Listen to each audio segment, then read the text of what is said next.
आपको डायरेक्ट नहीं दे रहा हूं, मैं आपको बिल्कुल ये नहीं कह रहा हूं। ऐसा नहीं है कि कोई वर्कर बीजेपी मतलब इंडिया गठबंधन को वोट नहीं डालेगी तो उसके खिलाफ यूनियन कार्रवाई करेगी, नहीं।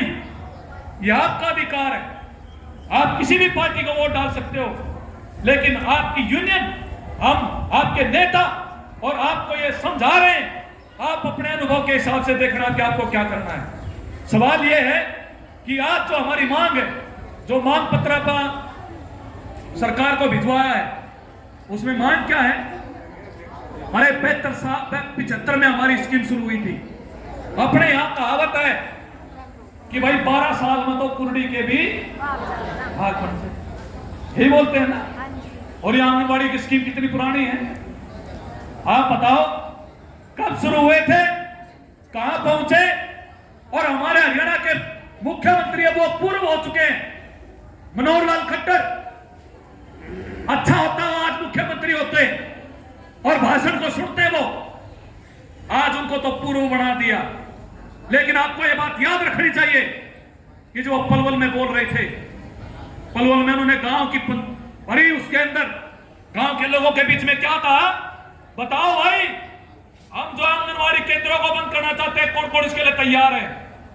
हाथ खड़े करवाए थे, आपको याद हो लोगों के। और फिर कहा था कि भाई ये आंगनबाड़ी वर्कर हेल्पर समझ जाओ ना, तो ये सेंटर हमारे तुम्हारे बंद करेंगे। ये बात जब हम अधिकारियों के साथ, मैं सरकार जब 10 साल ये सरकार रही है, बाई चांस में CIQ की ओर से इंचार्ज इसी बीच में रहा हूं, 16-17 में भी इंचार्ज बना था इस यूनियन का। जितनी भी सरकार के अधिकारियों के साथ, मंत्रियों के साथ, मुख्यमंत्री के साथ जितनी भी वार्ताएं हुई हैं, उसमें मैं शामिल रहा हूं, सारी डिबेट में मैं शामिल रहा हूं। और इनका रुख क्या था सरकार का? वो रुख ये था कि स्कीम की कोई जरूरत नहीं है, इसकी प्राथमिकताएं जो पहले थी आज वो जरूरत नहीं है। अरे देश का सुप्रीम कोर्ट ये कह रहा है कि सेंटरों की जरूरत क्या है, जो सेंटर नहीं खुल रहे वहां पर खोले जाए। इस देश में भूखमरी बढ़ गई है। आप देखोगे दुनिया में तो विश्व भूख सूचकांक है, वर्ल्ड हंगर जो आपका इंडेक्स है, वो ये कह रहा है भूखमरी के मामले में हमारा देश 126 देशों में से 109 नंबर पर है। मतलब 109 नंबर पर है हमारा देश। भूखमरी है, बेरोजगारी है, यहाँ पर बच्चों के अंदर जो कुपोषण है। जरूरत इस बात की है कि इस योजना को मजबूत किया जाए, इसको पक्का किया जाए, नए सेक्टर खोले जाए, और जो इस स्कीम में लगे हुए जो मजदूर हैं, जो कर्मचारी हैं, जिनको आप बोल रहे हो कि तो स्वयंसेवी कार्यकर्ता आंगनबाड़ी वर्कर हेल्पर है, इनको पक्का किया जाए। जरूरत तो इस बात की है, लेकिन बीजेपी की जो केंद्र सरकार है, नीति आयोग जो उनका है, उन्होंने बाकायदा स्कीम की लिस्टिंग कर रखी है कि आंगनबाड़ी को खत्म करना है। इसलिए बीच बीच में बदलाव की बात की जा रही है। इनको क्रैच में बदल दो, इनको बालवाड़ी में बदल दो। अब कह रहे इनका ये जो फोन हमें भी आ रहा है ऑनलाइन के नाम पे, जिसमें ग्रीन के जरिए हमारी मैपिंग हुई है और सारे बच्चों के आधार कार्ड, सारे जो बेनिफिशियरी हैं उनके जो सारे के सारे लिंक किया गया है। इसके पीछे मकसद क्या है? ये चाहते हैं कि स्कीम को बंद करके ये डायरेक्ट बेनिफिट ट्रांसफर जो है आगे किया जाए। आपको याद होगा, आप सारे यहाँ बैठे हुए, आप में से जो लगे हुए, आखिरी जो भर्ती हुई थी वो 2011 में हुई थी। 2011 के बाद कोई आंगनबाड़ी की भर्ती नहीं है। मैं गलत तो नहीं कह रहा हूं, कोई भर्ती नहीं है। 14 में बीजेपी की सरकार आई, 14 में केंद्र में भी और हरियाणा के अंदर भी। आप अगर इस बात को नहीं समझते हैं तो कौन समझ सकता है? उसके बाद एक भी भर्ती नहीं है, ना कोई इंस्टॉलमेंट है। आप इस बात को अगर आप दिमाग में रखेंगे तो हमें समझ आएगा। कह रहे बच्चों के लिए राशन बढ़ाओ, राशन के लिए सिलेंडर चाहिए, सिलेंडर नहीं है। कितना लंबा टाइम के लिए अपन लड़ाई लड़नी पड़ी। कोरोना के बाद से उसका ईंधन का पैसा नहीं मिला था, याद आपको? अभी भी हालत क्या है? बार बार कहने के बावजूद भी, अधिकारियों से बातचीत करने के बावजूद भी अभी तक गैसों के सिलेंडर नहीं दिए जा रहे, उनका पैसा नहीं दिया जा रहा। बड़े कई जिले ऐसे हैं, ये तो हमारा मजबूत जिला है, फिर भी अपनी कुछ मांगे हासिल कर लेता है लोकल लेवल पे। अभी आपको याद, पिछले दिनों पलवल की वर्कर हेल्पर हड़ताल पे बैठी हुई है, 6 महीने से तनख्वाह नहीं है, 6 महीने से ना वर्कर को, ना हेल्पर को, ना सुपरवाइजर को। क्यों?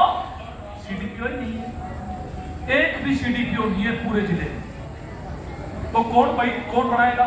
ये आपकी बात नहीं है, ये सुपरवाइजर और सीडीपीओ पीओ तक पर भी नहीं करने लग रहे, क्योंकि इनकी योजना ये है कि एक बार तीसरी बार सत्ता में आए तो सीडीपी स्कीम का ताला लगाने की तैयारी शुरू करेंगे। ये तो हमारी बात है। अब मेरे साथी जो कई बोल रहे थे, वायदा क्या कर रहे हैं, और उस आंदोलन जो हमारे साथ हुआ उसको आप याद रखेंगे, मैं उस पर ज्यादा नहीं जाना चाहता।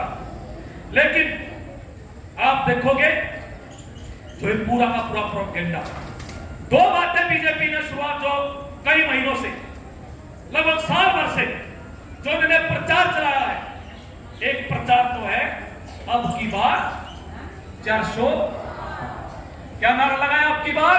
400 पार। 400 पार कहां आएगा भाई? कहां से होगा 400? 400 पार इसलिए है आपके दिमाग में, जनता के दिमाग में ये बात बैठ जाएगी, बीजेपी को कोई हराने वाला नहीं है। जब खट्टर की सरकार पिछली बार वोट मांगने आई थी 19 में, उन्होंने भी नारा दिया था 75 पार का, लेकिन बहुमत नहीं आया था उनका। यही हालात है।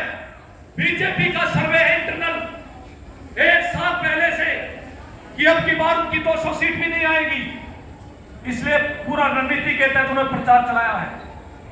अखबार, टीवी सब पे काबिज किया, जो आप टीवी में देखते हो, ये सोशल मीडिया में भी आप जो आता है, व्हाट्सएप में जो भी आप आता है, ज्यादातर माल मसाला वो बीजेपी के खरीदे हुए लोगों की बनाई हुई पोस्ट आती है। टीवी सारे के, आज जो पूंजीपतियों के चैनल है सारे के सारे, अखबार सारे उन्होंने खरीद रखे हैं, तो सब उनकी खबर चल रही है, लोगों का दिमाग बनाया जा रहा है। और नारा क्या दिया? बोले आप जो है अब की बार बीजेपी तीसरी बार, और भाई सब कुछ पीछे, और कह रहे हैं भाई ये मोदी की गारंटी। क्या मोदी? ये बोल रहे हैं ना, मोदी की गारंटी। क्या गारंटी है भाई मोदी की? क्या ऐसा काम कर दिया मोदी ने? क्या बीजेपी ने ऐसा काम कर दिया? अगर उन्होंने काम किया है तो बताओ कि आपने कितनी नौकरियां दी? आपने कहा था 2 करोड़ नौकरियां हर साल देंगे, 10 साल हो गए, 10 करोड़ 20 करोड़ नौकरियां मिल जानी चाहिए थी।